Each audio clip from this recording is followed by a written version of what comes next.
বর্তমানে social media থেকে এত টাকা উপার্জন করছি যে তার হিসাবই রাখতে পারছি না। না না, এটা আমার কথা নয়, আমার পাড়ার লোকজনদের কথা। চলো তাহলে আজকে এই ভিডিওর মাধ্যমে তোমাদের বলি আমি সোশ্যাল মিডিয়া থেকে প্রতি মাসে কত লক্ষ টাকা উপার্জন করি, আর একসাথে এতগুলো টাকা উপার্জন করার জন্য আমাকে কি কি করতে হয়। মানে হলো এই যে তোমরা আমার ভিডিওগুলোতে প্রতিদিন এত এত ভালোবাসা দিয়ে যাও, তার পেছনে স্টোরিটা কি রয়েছে আজকে সেটা একটু এক্সপ্লেন করব। আমার পাড়ার লোকজন তো ভাবেই খুব সহজেই সোশ্যাল মিডিয়া থেকে আমি অনেক টাকা উপার্জন করছি, তেমনই আমার সোশ্যাল মিডিয়ারও কিছু কিছু মানুষ রয়েছে তারাও সেম কথা ভাবে। এইদিকে আবার আরো একটা মুশকিলে পড়েছি, যারা প্রোডাক্ট প্রমোশনের জন্য যোগাযোগ করে তারা চাইছে ফ্রিতেই তাদের প্রোডাক্টগুলো প্রমোট করাতে।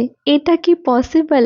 মানে তাদের ইচ্ছে হলো আমি আমার ইলেকট্রিসিটি পুড়িয়ে 3 ঘন্টা সময় নষ্ট করে একটা ভিডিও বানাবো, কিভাবে তাদের প্রোডাক্টটা সবার পছন্দ হবে সেইভাবে সব জিনিসগুলো খেয়াল রাখবো, এডিটিং করব, ভয়েস ওভার দেবো, 3 ঘন্টার একটা ভিডিওকে কেটে ছেটে সব থেকে বেস্ট ক্লিপগুলো নিয়ে সেটাকে 2 মিনিটের ভিডিওতে তৈরি করব।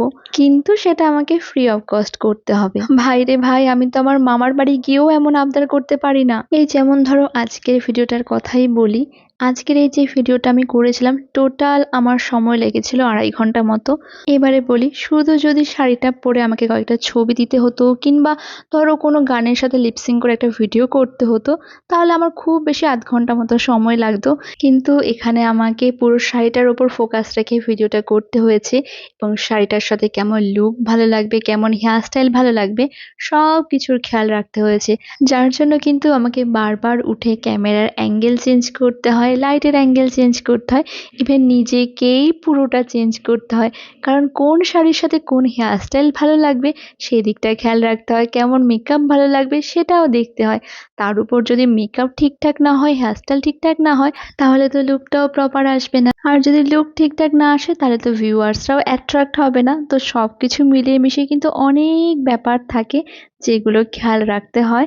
তো যেমনটা সোজা মনে হয় সোজা, কিন্তু একটু ডিফিকাল্ট আছে। এইবারে তোমাদেরকে না আমার সাথে ঘটে যাওয়া রিসেন্ট একটা কথা বলি। আসলে প্রায় 3 মাস আগে একটা পেজ থেকে আমাকে নক করেছিল জুয়েলারি প্রমোশনের জন্য। তো ওরা, আমি জুয়েলারি চুজও করেছিলাম, উইদিন 1 উইকের মধ্যে ওরা জুয়েলারি পাঠাবে বলেছিল। আমি সেই মতো অ্যাড্রেসও দিয়ে রেখেছিলাম, কিন্তু না তো ওরা জুয়েলারি পাঠিয়েছিল না আর কোনো যোগাযোগ করেছিল। লাস্ট উইকে ওরা আমাকে যোগাযোগ করে এবং বলে ওরা জুয়েলারি পাঠাতে চায়। তো তখন আমি বলি আমি তো 1 মাস আগে থেকে আর নন পেড প্রমোশনগুলো আর করছি না। কিন্তু মহিলা ভীষণ রেগে যায়, কেন করব না, আমি তখন তাকে কথা দিয়েছিলাম।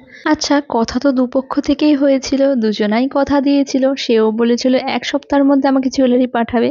তো সে যখন তার কথা রাখেনি, আমি কি করে কথা রাখি বলো? আর তাও রাখতে পারতাম যদি আগের মতো ফেসবুক থেকে আর্নিংটা ঠিকঠাক থাকতো। এখন তো ফেসবুক থেকে আর্নিং অর্ধেকেরও অর্ধেক করে দিয়েছে। তো আমার এত পরিশ্রম করে যদি আমার ঠিকঠাক আর্নিংই না আসে, তাহলে আমার নিজের সময় নষ্ট করে এত ভিডিও করার কি মানে থাকতে পারে বলো? আমি তোমার প্রমোশন করব, তোমার সেক্ষেত্রে সেল বাড়বে, কিন্তু আমার লাভটা কি হবে বলো? তোমার জুয়েলারি বা শাড়ি আমি কি রোজ রোজ পরে বসে থাকতে পারবো?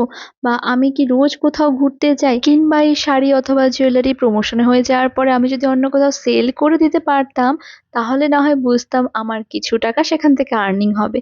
কিন্তু আমি তো সেটাও করতে পারছি না, তো আলটিমেট আমি কি পাবো বলো? তাই তোমরা যারা প্রমোশনের জন্য আসছো তাদেরকে বলবো প্লিজ এই বিষয়গুলো একটু ভেবে দেখো। তোমাদের প্রোডাক্টের বেস্ট রিভিউ দেওয়ার জন্য আমার একটা ক্লিপ 4 বার 5 বার করে নিতে হয়, কোনটা বেস্ট আসছে সেটা আমাকে বারবার করে চেক করতে হয়, তারপর আবার ভিডিও শুট করতে হয়। যাই হোক, এবারে তোমরা সবাই বুঝে গেছো আশা করি যে আমি ফেসবুক থেকে বা এই সমাজ মাধ্যম থেকে আমি মাসে কত লক্ষ লক্ষ টাকা খুব সহজেই ইনকাম করে ফেলি। যাই হোক, আজকের এই গর্জিয়াস জিমিচু শাড়িটা এসেছিল পেজ ত্রিফোরা থেকে, ট্যাগ করা আছে, একটু দেখে নিও। আর তোমরা অনেকেই ইনবক্স করেছিলে এই গিফটগুলো আমি কিভাবে পাই, তো সেটা নেক্সট ভিডিওতে শেয়ার করে দেবো। Till then tata, bye bye, ভালো থেকো।